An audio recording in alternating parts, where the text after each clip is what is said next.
a state of flux. They don't know what's going to happen with them. So, under what circumstances? Are you talking about a situation where their parents are separating or getting divorced, or what do you mean by that? It's CPS, Child Protective Services, so it involves child abuse.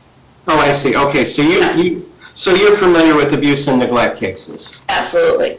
Okay, but you used the word earlier, navigating custody. What did you mean by that? Because I have worked with families in my private practice whose just, parents are separated, and the disputes over where children should live,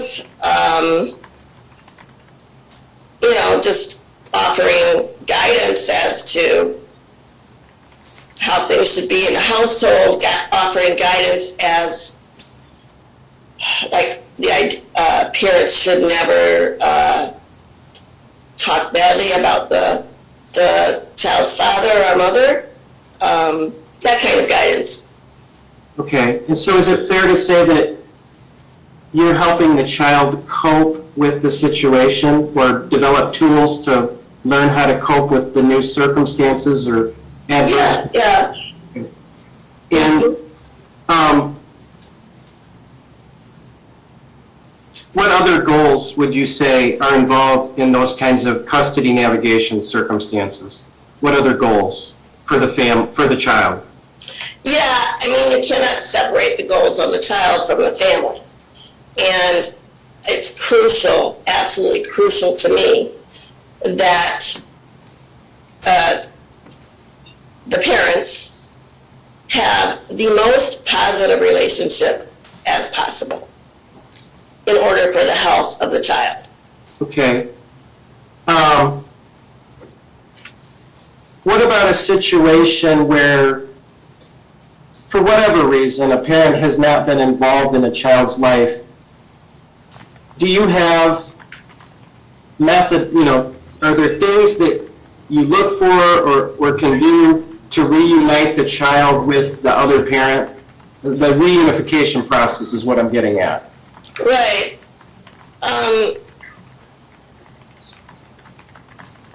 Certainly, I think the most important thing for any person, let alone a child, is to work with that person to decide how much involvement they need or want or can handle for a certain amount of time. I'm not saying that at different ages, of course, the child eventually gets to decide themselves, but I'm not saying that a child has that ability or right to say where they should go. But I do think they need to be able to express their feelings and fears, and that the adults in their life, the parents in their life, whose number one goal should be their children, rather than it should not be a football. The child should not be a football. And the number one goal should be to make sure the child is comfortable. That's how I feel. That's what I believe, and I think it's backed up by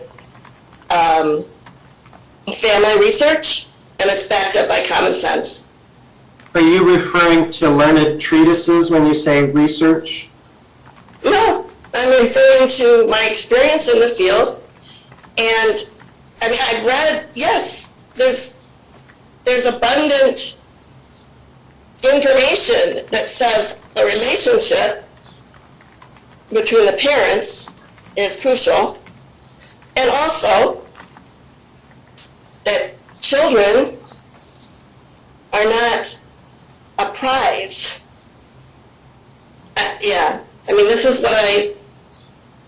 This is what I've gotten through my experience as a therapist, common sense, and by reading. And so it's fair to say that in dealing with the family dynamic, mom, dad, child, everybody needs to get to a place where they understand that, what you just said. Absolutely. That's yes. So how do you deal with a situation where maybe one parent does treat the child as a prize or a football? How do you help get them to a different place mentally or through your work?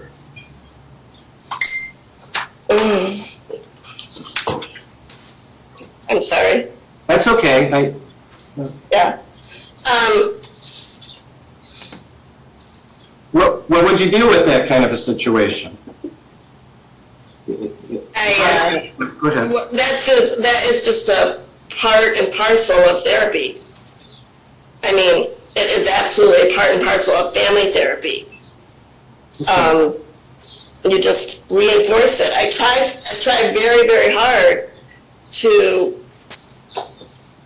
get, I mean, I may not have the book to cite, but it's proven Okay. that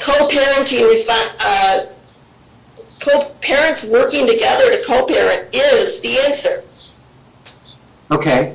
And so as part of your practice, would you invite parents to participate with the process? Yes, both Okay.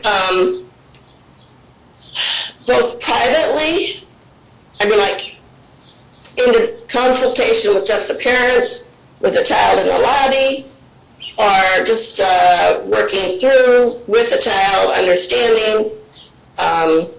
I've engaged in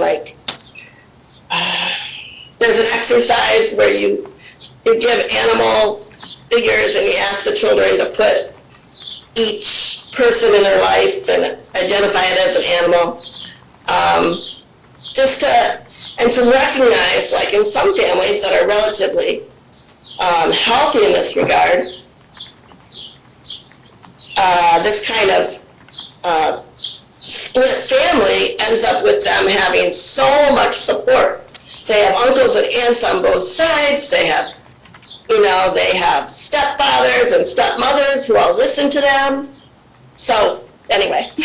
Well, and you would agree that it's invariably a challenge when there's a significant geographic distance between those two families, correct? Oh, of course. What would be your proposed solution to make sure that each parent is fully co-parenting with one another and having enough time with each parent to develop a good and close relationship with each parent, if they're at a distance? Right, if they're at a distance, just like, visits, even if the kids are like around the block from each other, even if the parents are around the block from each other, all of it has to be navigated with the child in mind. The farther you go, of course, the child's needs and worries need to be taken into account. Also, of course, the age of the child. Right? That's children Biha's age and younger don't express their needs and wants in perhaps the way that an older child would. You need to measure, you need to watch if they're nervous, if they're not sleeping well, you need to do that. Just like in a healthy family, a married family, whatever, two partners, that's what parents do. Right. You know? You mentioned Biha. Yeah. When did you meet her? May? Yeah. Well, let's start with this. How old is she? 6. Okay, and when did you first meet this 6-year-old? That's what it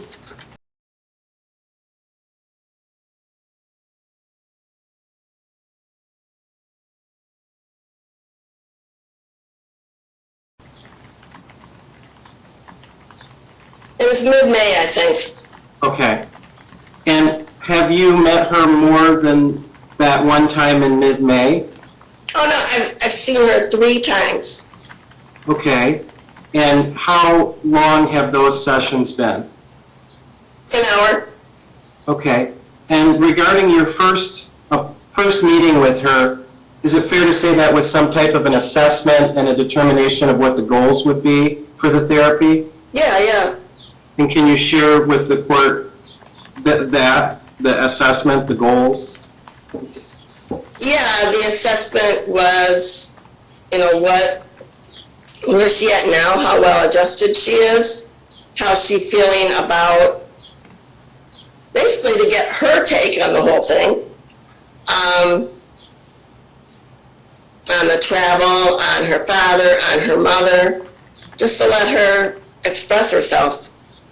Okay. Do you feel like she has any problem expressing herself? No, not at all. Okay. From your perception, you perceived her expressing herself in what way?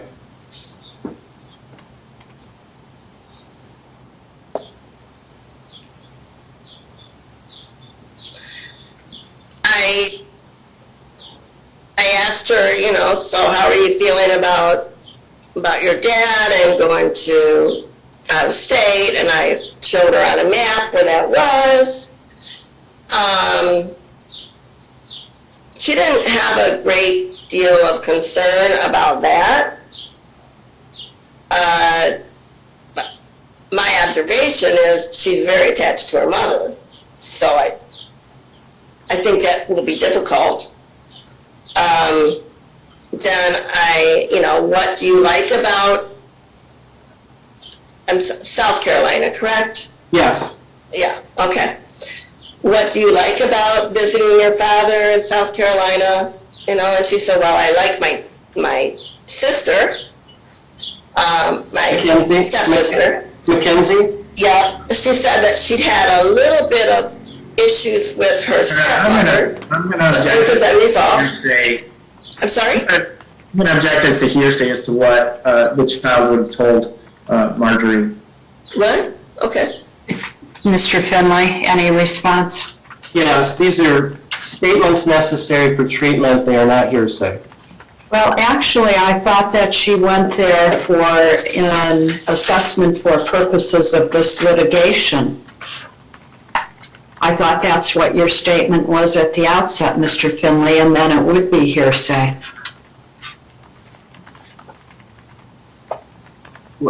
Well, I'm sorry, I'm clarifying that my position is the point of this child going to this therapist is to make sure that she's properly managing the reunification and transition. We would certainly want the court to hear that and consider that in making an ultimate decision on the issue of how we properly do that. And my response to the hearsay is that it's not hearsay statements. This is necessary for her treatment.